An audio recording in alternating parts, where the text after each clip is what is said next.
Ok, on va parler aujourd'hui de l'imposition des mains.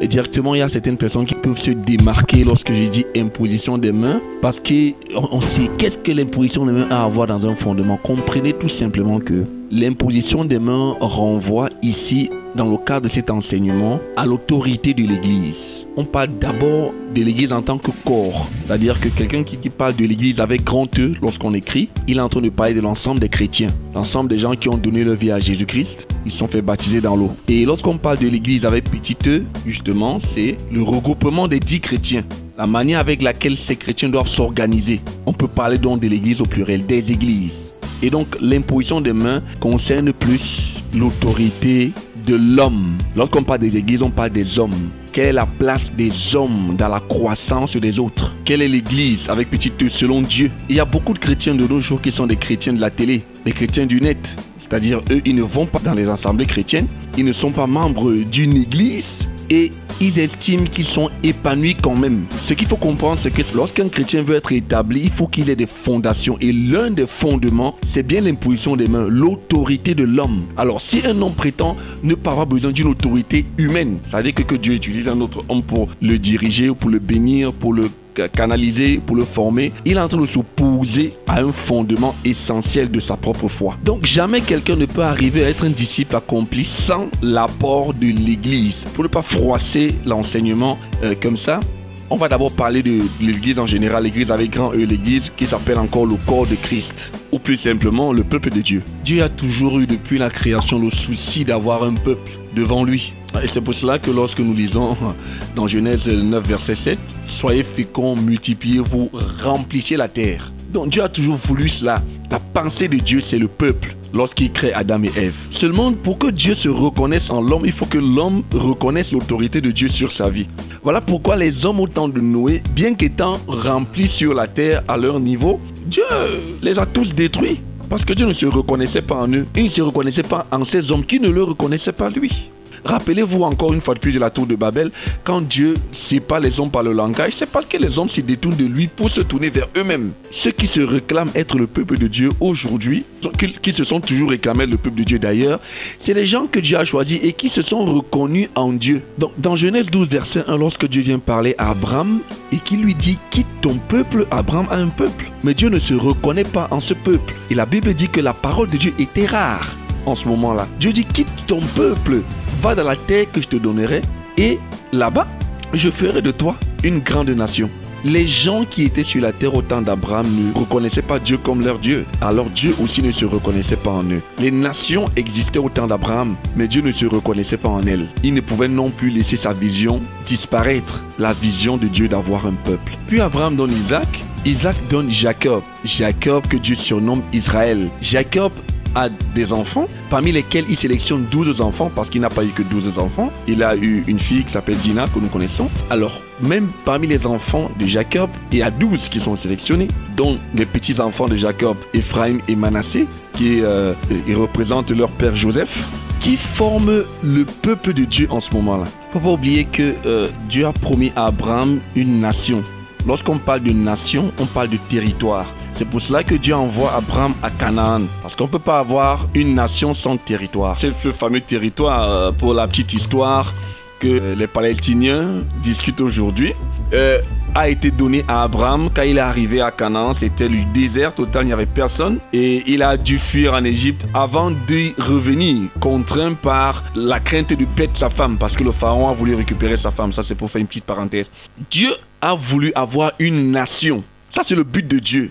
Et nous qui croyons en Jésus-Christ, nous sommes une nation sainte, selon les Écritures. Et notre territoire, nous sommes des citoyens célestes. Nous ne cherchons pas à occuper l'espace terrestre. Nous sommes des citoyens célestes. Nous sommes une nation sainte. Il faut bien comprendre. L'esprit des Écritures, c'est que Dieu veut un peuple, Dieu veut une nation. Et rappelez-vous que Jésus-Christ, quand il est monté au ciel, il a dit que je vais vous préparer une place près de mon Père. Et la Bible dit que nous avons des demeures au ciel. Dans notre territoire, ce n'est pas sur la terre-ci. Nous n'avons pas à nous faire un combat spirituel pour occuper l'espace terrestre. Donc l'église de Dieu n'est pas une église hégémonique qui veut s'établir partout et qu'on la reconnaisse nommément. Elle est une église spirituelle qui veut influencer le cœur des hommes. Mais pour que l'église soit influente, il faut qu'elle soit forte. pour que l'église soit forte, Dieu a suscité un moyen, c'est la vie communautaire qui se représente par la vie dans une assemblée locale, dans une église plus communément appelée. Donc la Bible dit, Proverbe 27, 17, comme le fer aiguise le fer,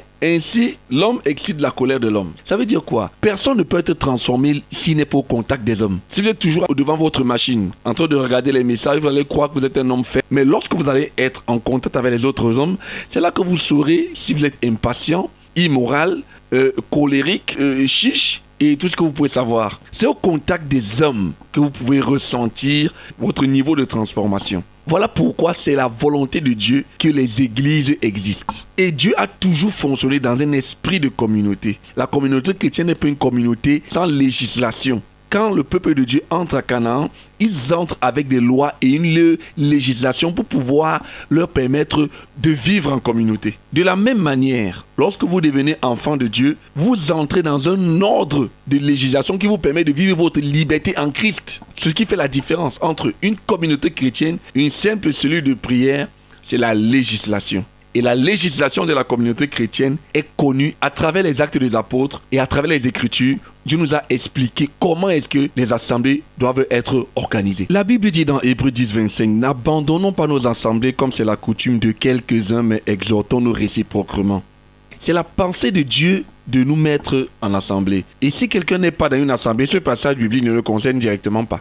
Apocalypse 1, verset 4. Jean aux églises qui sont que la paix et la grâce vous soient données de la part de Dieu, de celui qui est, de celui qui vient, ainsi de suite, ainsi de suite. Le livre de l'Apocalypse, ce sont les lettres que Dieu a écrites aux églises. Donc, si quelqu'un persévère à dire que lui, il n'est pas membre d'une église, c'est bien aux églises que tout le livre de l'Apocalypse a été adressé. Cela signifie quoi? Cela signifie qu'il y a des bénédictions que Dieu réserve dans les églises. Il y a des paroles que Dieu réserve dans les églises. Il y a des situations que Dieu veut sauver seulement à travers de l'église. Et donc, tout le livre d'Apocalypse, pour ceux qui ne veulent pas entrer dans les églises, ça ne les concerne pas, puisque c'est la lettre aux églises. Et les églises sont dirigées par les hommes qui servent Dieu. Le problème qui se pose avec les églises, c'est qu'il y a tellement d'églises qu'on ne sait même plus qui est qui. Mais personne ne devrait s'embrouiller. Vraiment, personne ne devrait s'embrouiller.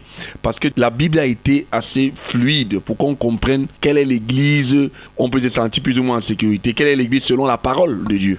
Alors, je vais d'abord vous dire ce que l'église selon Dieu n'est pas. Et j'ai divisé en mes propres mots en 4 catégories. Bon, pour arriver là, puisqu'on parle de l'imposition des mains, je vais faire un crochet là-dessus pour dire que la Bible dit dans le livre de 1 Timothée 5, verset 22, « N'impose pas les mains avec précipitation. Ne participe pas au péché d'autrui. Toi-même conserve-toi pur. » C'est un avertissement que Dieu donne aux gens qui ont autorité sur les frères. N'impose pas les mains avec précipitation. C'est exactement le contraire qu'on vit aujourd'hui. C'est-à-dire on impose les mains en toute situation. Pourtant, la Bible a codifié l'imposition des mains. Codifié. Premièrement, lorsqu'on va dans l'Ancien Testament, l'imposition des mains intervient plus principalement lorsqu'il y a consécration. La Bible dit par exemple que le souverain sacrificateur répandait l'onction sur les autres lévites. Vous allez le lire dans Lévitique 21, verset 10, 1 Samuel 16, verset 13, Samuel qui oint David, roi. L'onction également d'huile était versée sur le temple, sur les rebords du temple, sur l'autel de sacrifice. Il fallait l'onction d'huile qu'on mettait, on oignait. Mais maintenant, lorsque nous venons dans la Nouvelle Alliance, la Bible dit que dans le livre de Marc 16, verset 18, ils saisiront les serpents, s'ils boivent quelques breuvages mortels, ils ne leur feront point de mal, ils imposeront les mains aux malades et les malades seront guéris. L'imposition des mains aux malades, c'est une ordonnance spirituelle.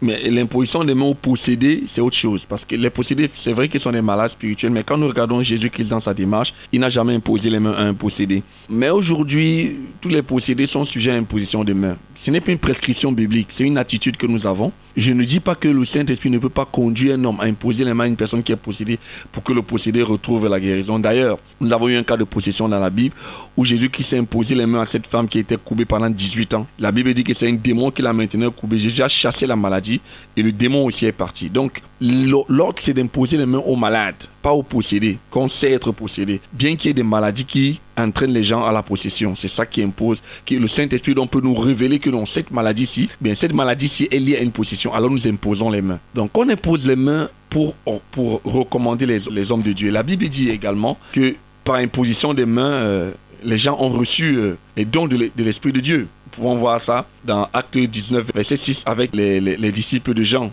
Également dans 2 Timothée 1, 6. Je vais dire le passage. C'est pourquoi je t'exhorte à ranimer le don de Dieu que tu as reçu par imposition des mains. Donc, recevoir les dons spirituels par imposition des mains. Donc, les apôtres imposaient les mains aux frères pour qu'ils reçoivent. Et puis, à plusieurs reprises, ça s'est manifesté. On impose les mains aux frères pour qu'ils reçoivent le don. L'apôtre Paul également a été mis à part avec Silas pour recommander les apôtres au ministère. On leur imposait également les mains. Donc, retenons ceci. Pour ce qui concerne la nouvelle alliance, l'imposition des mains se fait premièrement pour les malades. Et le Saint-Esprit peut nous amener à imposer les mains à des personnes pour les recommander à Dieu. Ou encore pour qu'ils reçoivent des dons spirituels. Ce n'est pas que quelqu'un veut se marier, on lui impose les mains. On impose les mains sur les murs des églises, les murs des maisons. Non.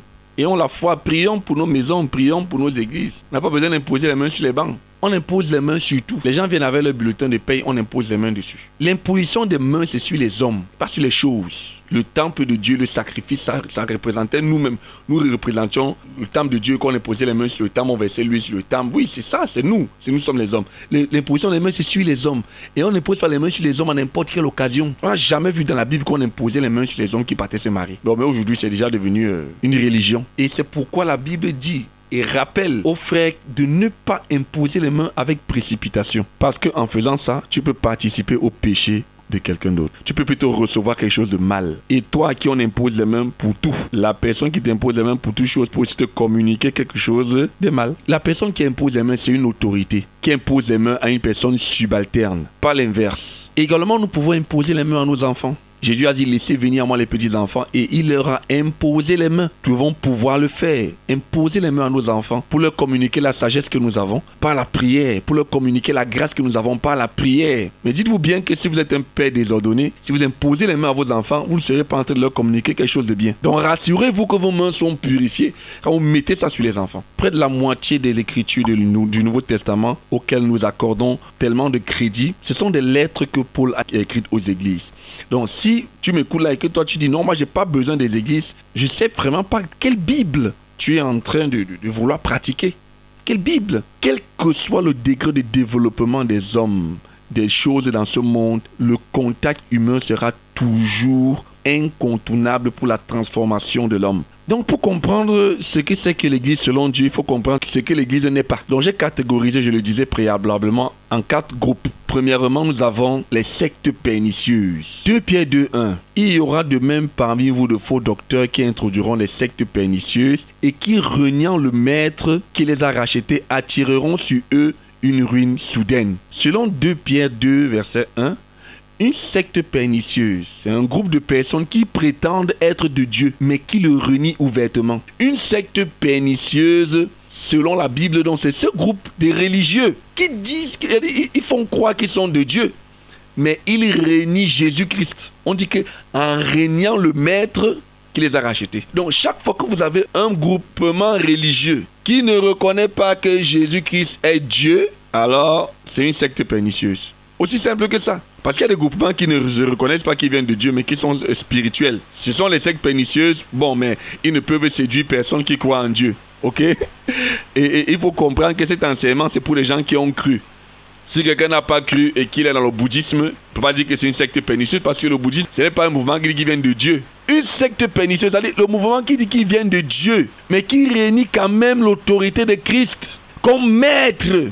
Moi, je vous donne le devoir, allez chez vous pour examiner. Est-ce que votre milieu spirituel renie Christ comme étant maître? Le maître, c'est-à-dire le Père, Dieu. Est-ce que dans votre religion, Christ, ce n'est qu'un enfant, par exemple? On a besoin toujours de sa mère pour qu'il parle. Il n'est pas le maître de la maison. Non, c'est pas lui qui commande. Ça, c'est le signe d'une secte pernicieuse. Le but de la secte pernicieuse, c'est d'amener les gens à régner Jésus-Christ. Et ils ne cachent pas leur but. Une fois que vous êtes à l'intérieur, ils amènent à régner Jésus-Christ. On dit, c'est les faux prophètes. Rappelez-vous que quand la parole de Dieu disait ça au 1er siècle, l'islam n'était pas encore là. L'islam n'était pas encore là. Et on a dit que les faux prophètes viendront et ils vont régner le maître. Bon.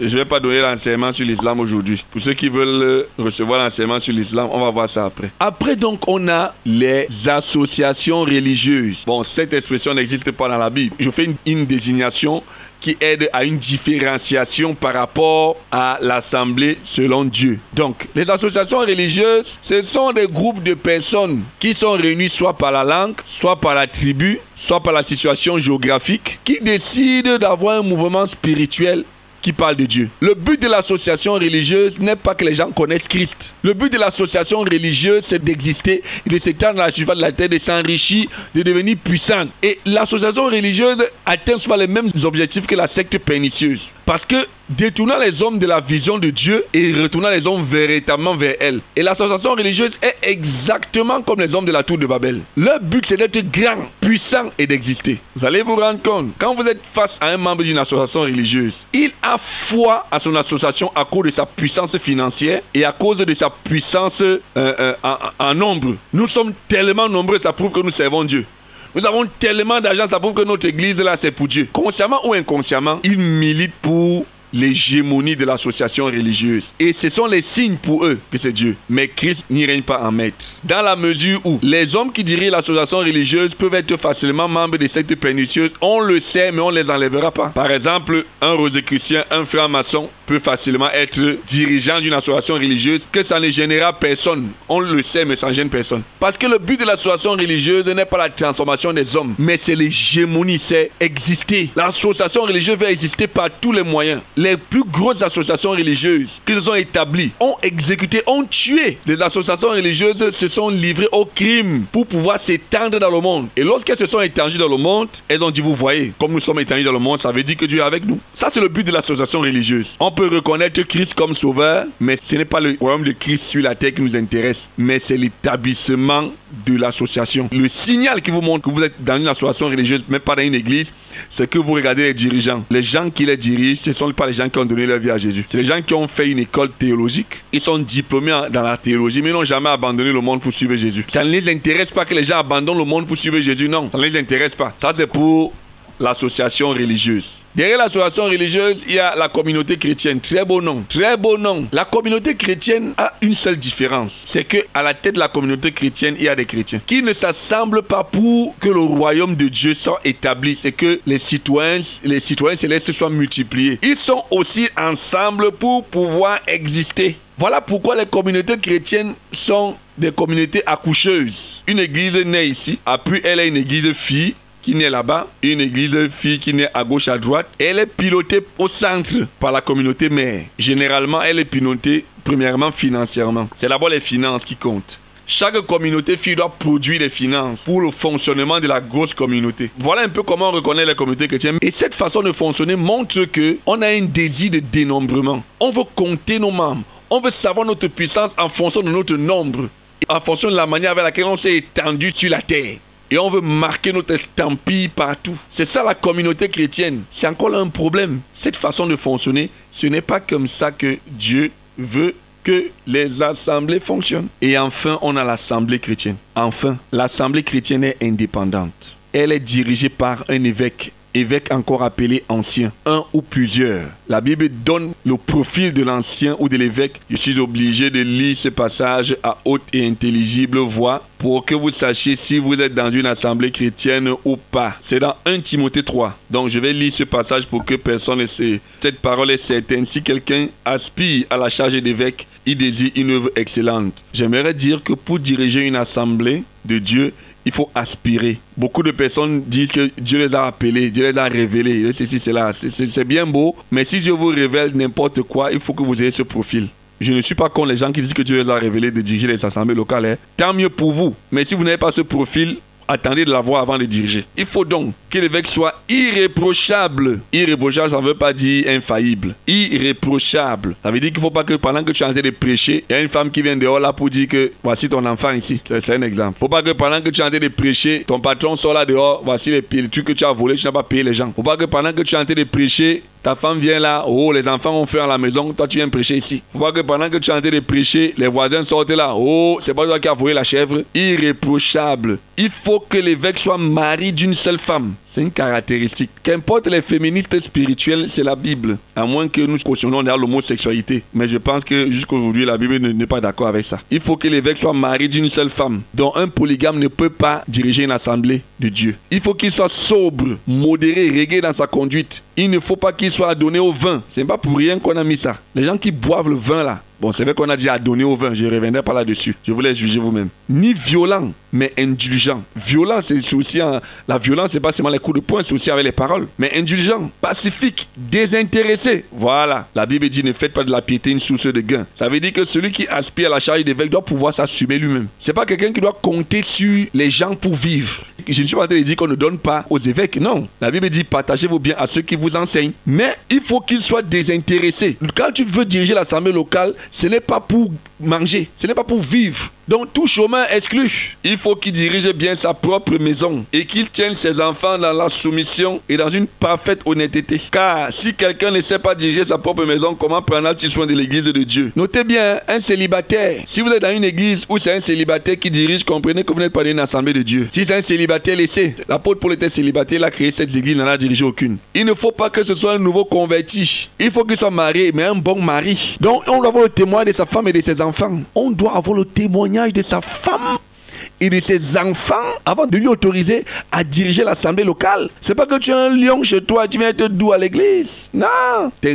enfants doivent avoir le témoignage que tu es un bon père. Et ils doivent même être chrétiens. Ça veut dire que si tu as les nourrissons, ça ne te concerne pas. Fais tes preuves dans l'éducation des enfants d'abord, avant de venir diriger l'assemblée locale. La Bible dit qu'il ne faut pas qu'il soit un nouveau converti. Ouais. Un gars vient là, il a 1 an dans le Seigneur. Il va diriger l'assemblée locale parce qu'il dit que lui, il a grandi vite. Un nouveau converti. De peur qu'enflé d'orgueil, il ne tombe sous le jugement du diable. Il faut qu'il reçoive aussi un bon témoignage de ceux du dehors, afin de ne pas tomber dans l'opprobre et dans les pièges du diable. Ça, il faut que les non-croyants aient un bon témoignage de toi. On a des gars qui quittent ici. Au quartier, on les connaît comme des bandits. Directement, ils vont à l'école biblique. Ils sortent de l'école biblique, puis on les donne une église. Les gens du dehors n'ont pas un bon témoignage de toi. Ce n'est pas bon. Les non-croyants doivent te connaître.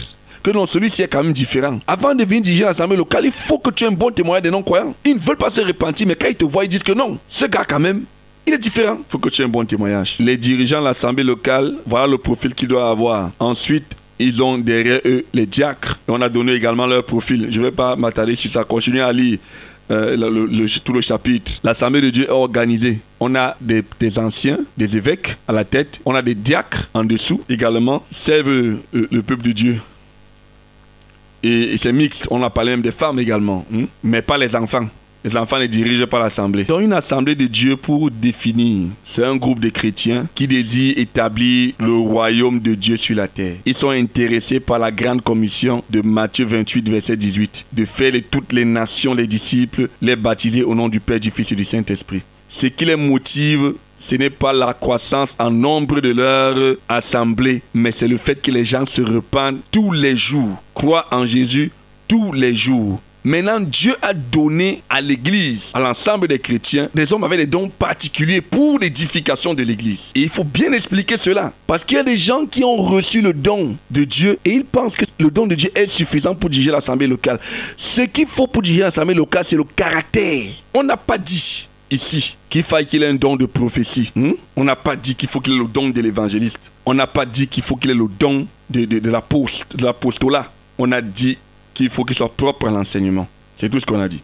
Pour pouvoir enseigner, il faut lire la Bible. Tu peux avoir le don de l'enseignement sans lire la Bible. Tu n'as jamais lu ta Bible, tu vas enseigner la Bible comment? Ça, c'est les capacités que Dieu a travaillées dans le cœur d'un homme qui lui permettent donc d'aspirer à cette charge. Si Dieu n'a pas travaillé ces qualités en toi, tu ne peux pas être évêque ou encore ce que vous appelez communément pasteur. Celui qui dirige l'assemblée locale, selon la Bible, s'appelle évêque ou ancien. La Bible dit que si quelqu'un est malade, qu'il aille vers les anciens. Par imposition des mains, le malade qui a foi en recevra la guérison. Bon, les anciens, c'est comme ça que la Bible les appelle, les dirigeants de l'assemblée locale. Donc, pour l'édification de l'église, Dieu il a mis à la tête de l'église des personnes qui ont des dons spécifiques. La Bible dit qu'il a donné les uns comme apôtres, les autres comme prophètes, les autres comme évangélistes, les autres comme pasteurs et docteurs.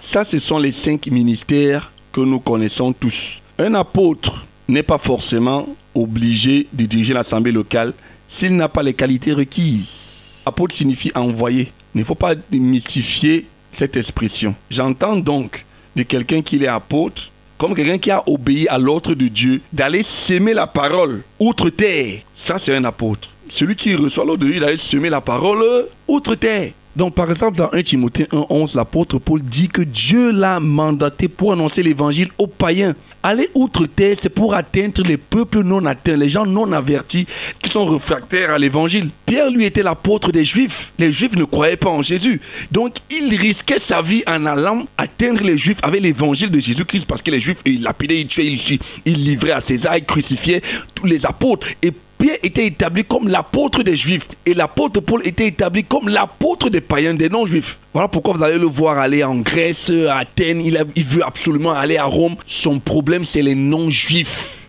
Et aujourd'hui, on a les apôtres dans les grandes villes qui sont toujours en train d'atteindre les gens déjà atteints, qui ouvrent des assemblées avec les membres de d'autres assemblées et partout, et ils se disent apôtres. Vraiment, l'enseignement n'est pas simple pour me moquer, mais franchement, ce n'est pas ça l'apostolat. L'Église a besoin des apôtres. Effectivement, on a besoin des apôtres en Europe. Franchement, parce que les gars sont entrés dans une déviance superbe. C'est pas pour dire qu'on n'a pas besoin des apôtres dans les grandes villes. Mais là où l'évangile ne passe plus, les gens qui ne connaissent pas Jésus-Christ, c'est à eux que les apôtres sont utiles. Rappelez-vous de Paul quand il arrive à Athènes, lorsqu'il parlait de la résurrection, tout le monde lui tourne le dos. Très peu de personnes restent, mais il y a quand même des gens fermes qui restent dans le Seigneur. L'Église a besoin des apôtres pour atteindre les peuples non atteints. Frère, le besoin est criard. Et nous, on a besoin des apôtres pour le Moyen-Orient, des apôtres pour les pygmées, les apôtres pour les pygmées, les bouddhistes pour les Indes. Les Indes, les apôtres pour les peuples américains, les peuples homosexuels, pour la France. On a besoin des apôtres pour la France. Mais quand vous voyez quelqu'un qui dit qu'il est apôtre, il va en Europe, il va en France pour ne pas parler aux Français et les ramener à Christ. Il va encore faire la communauté des Noirs là-bas. Il y a tellement de gens qui sont analphabètes spirituels. Ils ne connaissent rien de Jésus lorsqu'on voit la carte du monde. Mais Dieu ne va pas envoyer les gens qui ne sont pas préparés. On aura toujours des grands apôtres dans les grandes villes qui vont se discuter les membres des églises et vivre bien dans le ventre. Bon, mais Dieu aussi a prévu qu'il y aura des gens comme ça qui travailleront pour leur ventre. Mais l'évangile n'est pas moins prêché. C'est ce que la Bible dit. D'autres ont été nommés comme prophètes. Il n'est pas exclu qu'un frère qui est évêque soit aussi prophète. Mais ce n'est pas parce que tu es prophète que tu dois diriger l'assemblée locale. Le prophète reçoit la pensée de Dieu par rapport à la marche de l'église. Il aide donc l'évêque qui est sur pied à comprendre la pensée de Dieu. Et on a besoin des prophètes pour recevoir la pensée de Dieu par rapport à la bonne marche de l'église. L'église ne doit pas marcher dans les ténèbres. C'est pour ça que l'église a besoin des prophètes. Les gens à qui Dieu va révéler sa pensée. Et nous avons vu comment les prophètes sont toujours intervenus pour révéler la pensée de Dieu pour la bonne marche de l'église. Rappelez-vous de Joseph. Comment Dieu a donné à Joseph sa pensée par rapport à la famine qui doit avoir lieu en Égypte. C'est ce à quoi servent les prophètes dans l'église. Des personnes à qui Dieu révèle sa pensée pour que l'église ne soit pas en train de marcher dans les ténèbres. Pas des gens qui sont toujours en train de venir promettre les mariages aux gens. Ils sont toujours en train de venir promettre les choses qui ne se réalisent pas. Et d'ailleurs, la Bible dit que pour reconnaître un faux prophète, ce n'est pas l'apparence. C'est si ce qu'il a dit se réalise. C'est trop facile de venir devant 1000 personnes et dire qu'il y a quelqu'un ici qui aura l'argent. Il y a forcément quelqu'un qui en aura. Ce n'est pas ça. La pensée de Dieu. La pensée de Dieu pour la bonne marche de l'église. Voilà à quoi sert le ministère prophétique qui est tellement important. Qui n'a rien à voir avec la manipulation à laquelle nous assistons ces jours-ci. Les autres comme évangélistes. Ça ne veut pas dire que certains chrétiens doivent évangéliser, d'autres pas. Non. Le ministère de l'évangélisation, c'est une grâce particulière qui amène un frère à pouvoir toucher les cœurs les plus durs. C'est-à-dire, toi, tu es là, tu prêches, la personne ne comprend pas. Mais quand l'évangéliste vient, un mot et la personne comprend. À travers le ministère de l'évangéliste, Dieu utilise un frère pour convaincre de péché, de justice et de jugement. Pour que la parole qui sort entre directement dans le cœur, brise les conceptions et les pensées. Quand ce frère prend la parole. Donc, l'évangéliste va travailler de concert avec l'évêque pour faire grandir son ministère. Et il est très important que dans une seule assemblée, qu'il y ait des frères qui aient ces dons. Qu'il y ait des frères à l'intérieur de l'assemblée qui soient appelés comme prophètes, appelés comme évangélistes, appelés comme apôtres. Pour que l'église soit édifiée. Là, il dit qu'aux autres, comme pasteurs. Rappelez-vous de ce que le Seigneur Jésus-Christ a dit à Pierre. Dans Jean 21, 17. Pierre, fils de Jonas, m'aimes-tu? Et Pierre fut attristé de ce que le Seigneur lui a dit pour la 3e fois même tué. Il lui répondit, Seigneur, tu sais toutes choses. Tu sais que je t'aime. Et Jésus lui dit, paie mes brebis. Pasteur, ça s'apparente encore à berger. Et voilà pourquoi on appelle souvent les dirigeants de l'assemblée des pasteurs aussi. Parce que ils sont à la tête d'un troupeau. Mais l'église n'est pas un troupeau. L'église est une famille. L'église n'est pas un troupeau. L'église, c'est le peuple de Dieu. C'est la famille. C'est une famille. Dans le troupeau, il y a un berger et le reste là, c'est des troupeaux. Je vais m'expliquer ça comment pour que vous compreniez. La différence avec la famille, c'est qu'il y a une certaine hiérarchisation. C'est ça l'église. Dans le troupeau, il n'y a pas de hiérarchisation. Il n'y a pas les moutons qui sont plus grands que d'autres. Hein? Pourtant, dans la famille chrétienne, il y a les grands frères dans la foi. Il y a les oncles spirituels. Il y a les pères spirituels. Les tantes spirituelles. Mais dans le troupeau, il y a le berger et puis tout le monde c'est le troupeau. Un pasteur, c'est la personne à qui Dieu a donné un mandat de consolation pour une catégorie de personnes données. C'est ça un pasteur. Celui qui a un mandat de consolation pour une catégorie de personnes données. C'est pour cela qu'on dit que paie mes brebis.